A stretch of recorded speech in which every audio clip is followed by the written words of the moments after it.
Hey everybody, got a fun day we're gonna do today. We are gonna take the Gamebird and go to lunch. Gonna take you along for the flight, talk about some of the stuff going on here down in South Florida, but we're gonna do something even more special. On our way to Okeechobee, the Jet Strip or Landing Strip Cafe, which is on E3 Skyshare, we're also gonna go over to Okeechobee and we're gonna do some really cool stuff and show you a little bit about the lake and tell you a little bit what's going on as we're flying over, and then we'll get down low and show you some more stuff. So should be a fun flight. We're gonna take you guys off for the ride, and let's get the plane out and get going. Hey everybody, welcome aboard. We're taxiing to do our run up. We just did our checklist and stuff. We won't bore you with that. Nice thing in the Gamebird here is we have a taxi camera. So it allows us to be able to see directly in front of the plane as we're taxiing here, which is nice. We don't have to do a ton of S-turns. I still do S-turns though, just to clear it all the way down to make sure I can see all the way down the runway here. And we're going to be heading up to Okeechobee for lunch. Really cool spot up there we're going to show you guys. And while we're going, we're actually going to fly over Lake Okeechobee. I'm going to talk about it a little bit because a lot of people don't know about Lake Okeechobee. There's a lot of interesting information about the lake and what goes on there and different things. So we're going to be flying directly over the lake to Okeechobee Airport, and we'll talk a little bit about the lake and what's going on up there. Right now, just doing a few more checklists. Stand by here, we won't bore you with that. Okay, we're going to do our run up here. Got my checklist out, do our mag checks, check our props. Again at Charlie 1 to Charlie 4 there, Captain. Okay, got our trim checked here. Instruments all good. Flight controls free. Check the brakes. Lights. Radios. Transponders. Fuel tanks. Now in the Gamebird, we used to have to do it in the extra too. We always have to have ground lean going on, but you kind of follow those back cylinders before we take off and stuff, so we keep that back on ground lean here. And went through the checklist. We're good here. Altimeters. Volts good. All right, let's get the hold of ground here. And ground 79 Golf Bravo right below. You're ready to taxi. 79 Golf Bravo, ground runway 27, taxi via Echo. Okay, Echo to 27, and we're going to cross 31 for 79 Golf Bravo. Gamebird 9 Golf Bravo, sorry, cross 31 to Echo. Have a safe flight. Copy that. All right, so Executive ground, Archer. I might turn the radio down a little bit here so you guys can hear me. Ready to taxi. Holding. So I don't know if you noticed that, but she cleared us across a runway, and in ATIS, they said they were doing multiple runways in the ATIS, but she just cleared me to taxi to 27 and to cross one of the active runways. And I didn't hear her clear me across that. She just said taxi to 27. Now I guess you could take that as, but I'm always a little more cautious, and I read back and include that I am crossing an active runway, even though she didn't tell me that. Just one of my little habits that I do. Love for you guys to tell me what you would do. But as I said, she crossed us across the active runway that they were talking about in ATIS, and I just said I'm crossing, and I emphasize cross. I do that a lot when I'm going to be crossing an active runway or something that's like a mission critical type thing. I always kind of emphasize that, and I will tell you, in the past few months, I've actually caught a controller where they came back and said, "Oh no, negative, don't cross 31, hold short of 31." So I always emphasize that. So when I'm reading back and they give me a cross a runway, I always say, you know, ground 79 Golf Bravo crossing runway 31, and that usually breaks the pattern a little bit on their side. Now I'm not saying you have to do that. That's not what everybody teaches as best practices. I just do that, and I've caught instructor or controllers a few times where they actually wanted me to hold short. So anyway, just a little tip that I do. A little jet wash into our vents that are blowing into our face here. So and I don't want them hitting my ailerons and stuff. So we're gonna hold back here just a little bit. I do want to tell you guys here at Executive, we have clearance, ground, tower, all that. I mean, it's probably one of the top 5 busiest executive airports in the country. One thing the tower controllers tell me when I go up and visit them is they, when I get handed from ground to tower, they just monitor. Even though they didn't say monitor tower, we get to the end here, we just change over to tower, and they said, look, we know you're there. We have your strips, you're in sequence. We know exactly where you are. You don't have to check in. That's this airport. I'd love for you guys to tell me, how is it at your airport? Do they require you to check in when you get over the tower? Here, they don't.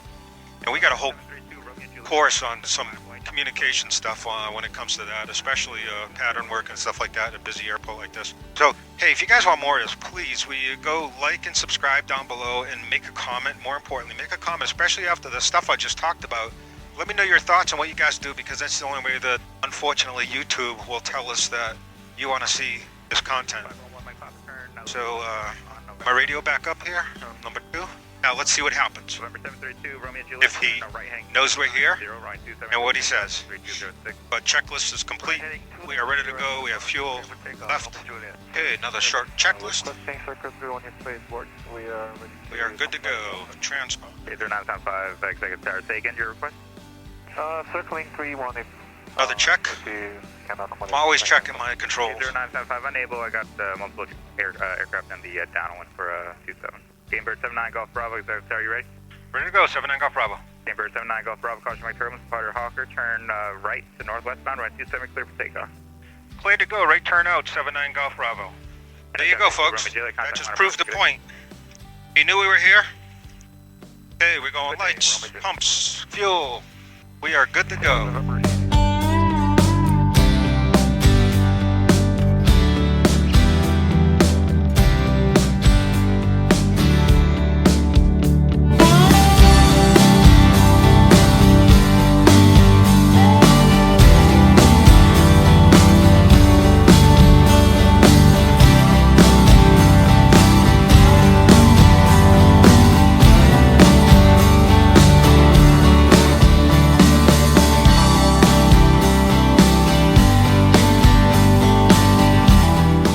So here we are, we're getting to the south side of Lake Okeechobee here, and we're going to do a little aerial journey for you over the lake. Look at the expanse of below. You know, Lake Okeechobee is 730 square miles of water. It's so vast that you can't see from shore to shore. I mean, it's like looking out in an ocean, and it comes from the name of the Okeechobee tribe, and it comes from Okeechobee, meaning big water. So today we're going to just kind of dive a little bit into some of the history and the challenges of this lake. It's the liquid heart of the Everglades. As we're soaring over this massive lake, as you can see here, let's talk about the lake size. Okeechobee is the largest freshwater lake in Florida and the second largest natural freshwater lake within the whole United States. And that's just behind Lake Michigan. So it spans right now, it spans 730 square miles. It's bigger than some of the small states that we have here in the country, but the wild part is, despite its size, it's really shallow, averaging only about 9 feet deep throughout. And geologists basically say that it was formed over 6,000 years ago when the receding ocean waters left the shallow pool here in central Florida. Now, if you look down, you might be able to see that it's really a limestone basin, and it holds up to 1 trillion gallons of water. So, you know, obviously Florida relies on most of this. So you can see why it's a cornerstone of the whole South Florida ecosystem. So as we're flying over here, let's just zoom out and talk a little bit about why this lake matters so much. Lake Okeechobee is basically the heart of the Everglades here. It's a vast watershed stretching from Kissimmee River, way north of Florida, all the way down to Florida Bay, down by the Keys. It's a biodiversity hotspot, home to a lot of birds, a lot of Everglades snails, and world-class bass fishing. I mean, people come here from all over the world. You can see as we're flying over right now, there's a couple of places that we can talk about. We'll actually fly down. Let's make a little turn here. You can see it. We're going over Pahokee right now on the south side of the lake. But the bass fishing is world-class. People come here from all over the world to go bass fishing here. You'll see the boats out everywhere. The largemouth bass here are just absolutely incredible. Those marshes that you see fringing the lake, they're teeming with life, but they need to be balanced with the water levels to thrive. Too high, the marshes drown. Too low, they dry up. The lake also supplies millions of water to all the farms that we have here that we'll talk about, and a lot of the industry. And then you'll see the canals around the edges here as we go through that basically help us control the floodwaters and control the level of the water. I mean, it's a juggernaut of nature and human needs, but keeping that balance is really tricky. A businessman named Hamilton Diston started draining the Everglades to make this land profitable for farming, and then towns sprang up, sugarcane fields bloomed, but nature had other plans, because in 1928, a monster hurricane came right through here, came right up from behind our tail here, came right up through Florida and then right off the east coast of Florida. And it actually slammed into this lake with 150-mile-an-hour winds. Again, that was in 1928 that happened. And then sending 13-foot storm surge over the flimsy dikes that you kind of see around here right now. If you just look down, you can see like a road and there's dikes all around it. The water just went right over all those dams. And it was like an inland tsunami, and 3,800 people lost their lives, making it one of America's most worst natural disasters. Survivors had to clean the trees, the poles. They're even holding on to animals and stuff. That disaster led to the construction of the Herbert Hoover Dike, which you can see right now that goes around the whole lake. It's 143 miles long, and it's 30 feet high. And it's built this beast to keep this lake in check. You know, check out those canals that you see. You can kind of see canals around the outside and then coming through the lake here. Now, I will tell you that people go in their yachts from the east coast of Florida through the canals, through locks, to the lake, and right underneath us right now, they go all the way across the lake in a channel. As we circle around a little bit, look at Lake Okeechobee. It's a lake of dreams and challenges. It's a place where history and nature and human ambition collide. From its tragic past to its vibrant wildlife and ongoing restoration, it's a reminder of our responsibility to balance progress with preservation. You know, thanks for coming along this flight. We're going to lunch and stuff right now, but we wanted to kind of check out the lake a little bit. We were up high here, so you kind of really see the vastness of the lakes. Check it out, see what's going on here. But we're going to dip down into Okeechobee Airport for lunch. I just want to circle around a little bit while we're up here at 5,500 feet and give you a chance to really take in this lake. It's really quite something. This should be giving you some really beautiful views of the lake here, as you can see. Actually, let's put a little smoke on and see how that looks.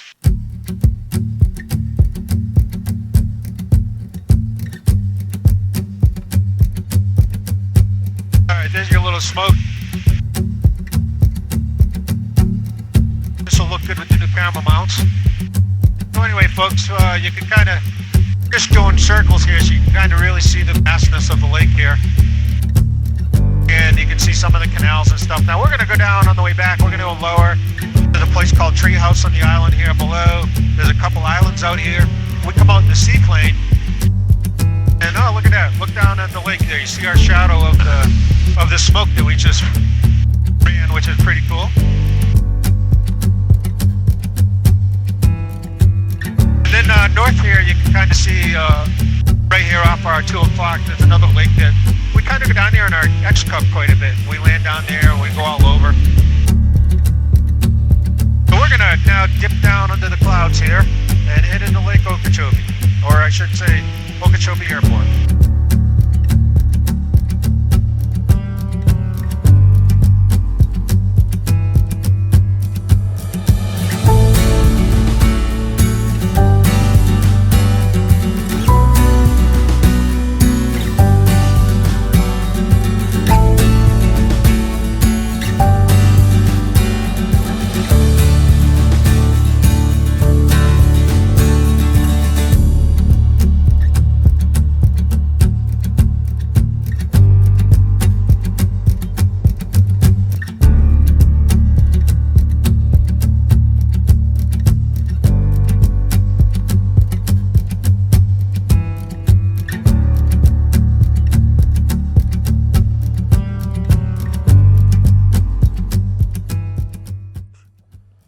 All right, hey everybody, so we're here at Okeechobee Airport, K-O-B-E. It's on the north side of the lake that we just flew over. And great little restaurant. It's called the Landing Strip Cafe, so we're gonna go in there and have lunch. But, and I'll tell you, on Sundays and Saturdays, it gets crazy here. This ramp is full. This is like a really good hot spot for flyers all over Florida, from Tampa to Fort Lauderdale. This is really a great place where we all come to and meet because it's right in Central Florida to meet up for breakfast. So Sunday morning, Saturday morning, breakfast, ramp is full. We're gonna head in, have some lunch, then we're gonna jump in the plane and go low level around the lake and show you a little bit more about the lake before we head back down to the Carbon Cub where we're doing our annual. So we'll see you inside. Let's go.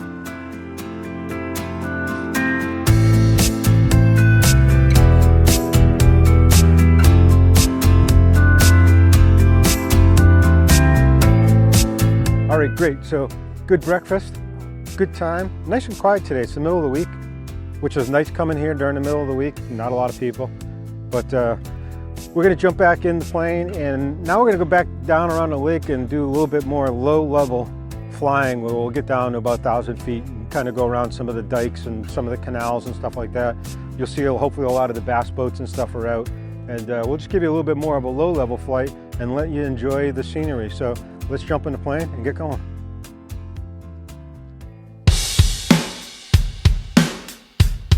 Hey, 30 knots, tail up, engines are green, a little bit of smoke.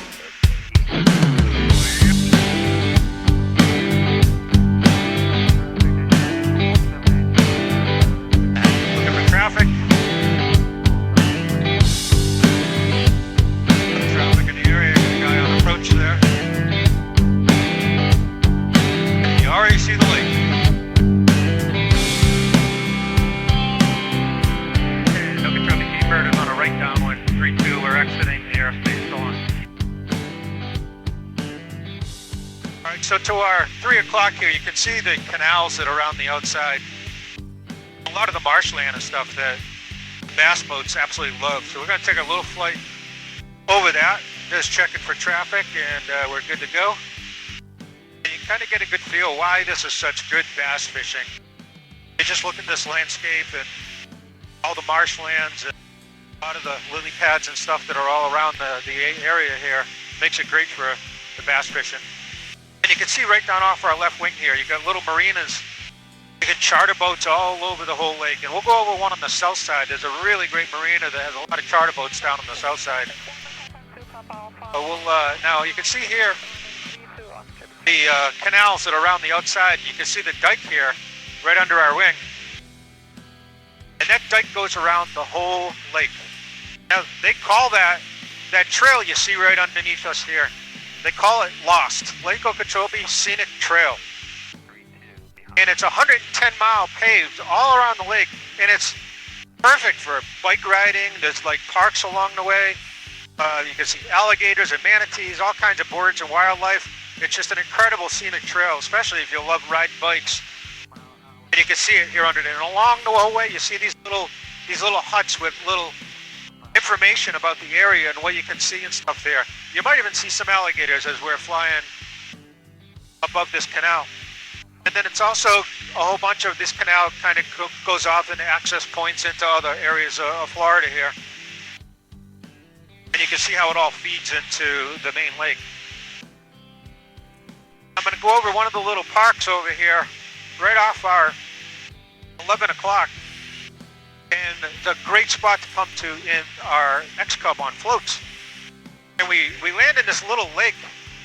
It's kind of like a little inlet here. We just land, come right over the trees. We land right here in the lake with the Gamebird, in the X-Cub.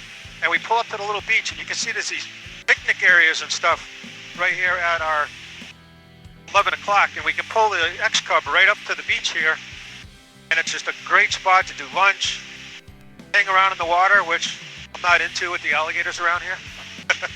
But we'll give you a little fly around here and you can see it. So there's a little cove we go into, little beaches,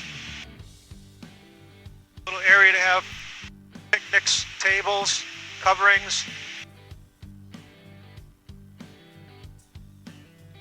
And I'll just take a little turn here to the right and you'll see here we got some really cool islands and stuff that you'll see bass boats in quite a bit. So they just love the fishing here, and you can tell from the lily pads and all the vegetation all around it. This is great bass fishing. So we're not going to go too far to the west, which is off our nose, but we just want to give you a little bit of view of all the kind of inlets and things that you can see there. So we're going to make a left turn back around the island here. And we're going to go down the east side of the lake and show you some of the locks and some of the plants and stuff that they're now building to help to create some cleaner water and try to manage the wildlife and stuff a little better. So again, this is another cool lake that we like to fly down into in the Carbon Cub. And we just kind of land and we just taxi all around, just like being a boat all around this lake. It's a great place.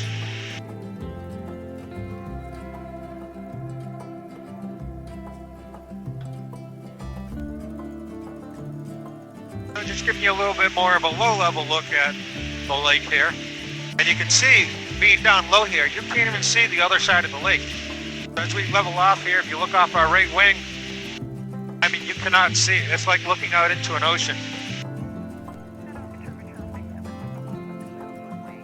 Now we're headed to the east side of the lake now, and you can kind of see it's the same type of landscape that most of the lake has around it. Now on the west side, there's a lot more marshes. They come out into the lake a lot more wildlife and stuff. On the east side here, it's a little more built up right at the edge of the canals. There's homes and stuff there. But you can see the same type of characteristics on the edge of the lake here. I will tell you that this is a little area we also come to in our X-Cup, where there's usually alligators all along the edge of the beach here. I call it Alligator Alley. And we'll land right here underneath us and just catch you along, and you'll see alligators all over the place. So I don't know this time of the day if they're out or if it's later afternoon, but we'll take a drive down or fly down the coast here and see if we can pick up some of the alligators.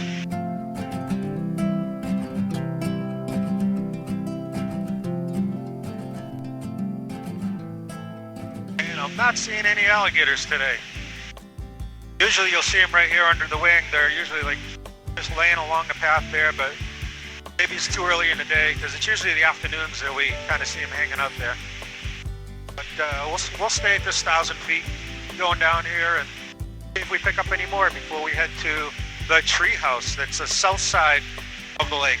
But again, so now we're on the east. If you look out the right wing here, you cannot see the other side of the lake. Now, when we came up to the lunch here, we were up at 6,000 feet, 5,500 feet, and you got a good feel for the 750 acres or 1,000 acres. But now you just can't see the other side of the lake from here at this altitude. So we're coming up right now to some of the locks and some of the controls to be able to maintain the levels here on the lake. And it's here at our 11 o'clock, you see. And this is where also boats can get in and out. So a lot of the boats will get into their little area. They'll go inland to where their homes and stuff are and then get out to the lake. And like I said, there's one main one on the south for yachts and stuff. Now, you can see a pretty big yacht. It's probably about a 45-footer that just came through here and is going across the lake here that's under our right wing. I mean, those are pretty big boats, so they're not lake boats by any means. You can see he's about the one under our left wing right now. It's about to go into that lock. So you can see him pulling into the lock right now, and we'll get a good view of the lock there, and then there it is. So that's where he goes into and then gets in. Now, they have yachts that come through here to get to the other side of Florida, and I'm talking like 100-foot plus yachts that'll come through here to get across. So there's a channel that goes straight across the lake to the other side, and then they can get over into the Gulf of America. But all these kind of locks and stuff you see here are all the controls they use to control the water levels and stuff inside here. And it's also part of you can see off the left here, they got all kinds of stuff going on where there's facilities and things that they're trying to use to clean up the lake and to kind of replenish the Everglades. Because when they block the water to create this, the Everglades down south really got harmed over the past decade or so. So they're really trying to bring that back to life. And that's part of the big project that they're doing. It's a massive project, but you get a good view here of all these little control levees and stuff for them to be able to control that. All right, everybody, so we're coming up on an island here called Kramer Island. And there's a little cool place here, and we go to here in our X-Cup too on the floats. It's called the Tree House. And it's on an island, a remote island, and it's near the western edge of Palm Beach County. So it's the southeast area of the lake itself. It's north of Torrey Island. It's separated by a small canal. You can see it as we're coming up here. Now, The island is only accessible by airboat or seaplanes or recreational type vehicles during the dry season. And it's right just close to the fish clamp, and it's just north of Everglades Marina. You can go online and check it out, but it's a social spot for airboaters, just to relax, enjoy. They do lunches there, do a little bit of walk around the little bit of island there and stuff. It's got a dock, it's got a beach that you can pull the boats up to, and a seaplane and stuff. And you can see it right now off our 11 o'clock. You see a bunch of trees there. It's like the only trees. And by the way, you guys, check out the E3 SkyShare app, because all the places I'm talking about, the treehouse and the picnic areas or different places, they're all on the E3 SkyShare app, along with a lot of Trent Farmers locations and videos and pictures on how to get there, everything you need to know about it. It's always updated. But check out E3 SkyShare app. It's available for all the E3 members, E3 Aviation Association members, and it's a great app. So we're going to fly around the treehouse here. It's just coming up here under our wing, and we'll give you some good views of that.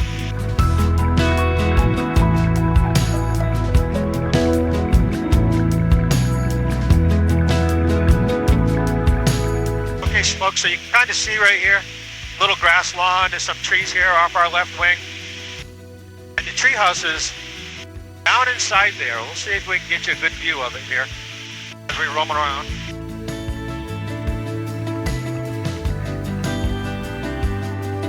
It's hidden in those trees right there.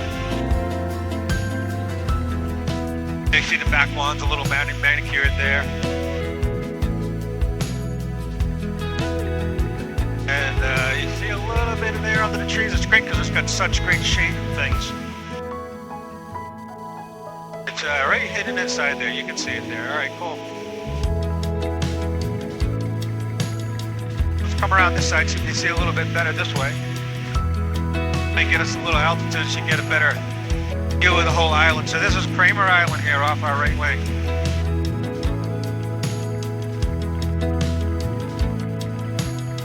Alright, so just giving you one more little good view of the island here.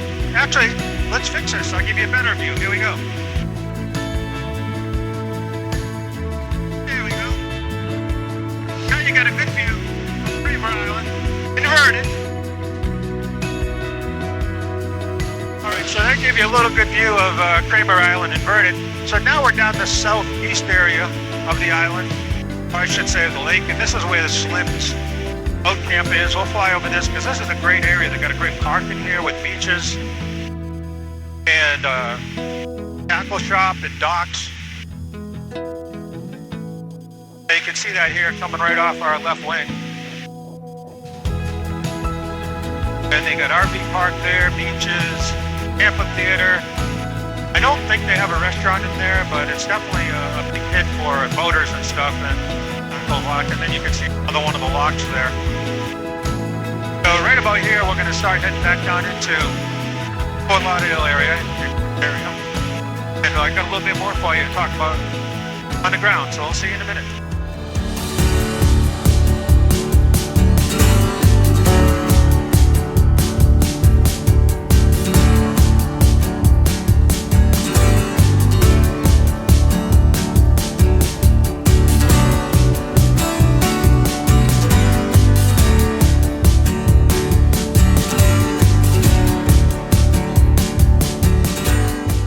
Hey guys, thanks for coming along the flight up to Okeechobee at the Landing Strip Cafe. Also on the E3 SkyShare app. Watch for the video coming out real soon. Make sure you subscribe and get notified for, we got something coming out. There's a helmet we're going to be bringing out and showing you guys. That's one of the most innovative things I've seen in a flight helmet. And that video should be out real soon. You want to check that out. But anyway, loved our lift helmet today, especially in a hot day because of all the vents and stuff. It keeps us cool. And hopefully you enjoyed that flight. We'll see you guys on the next one. Take care.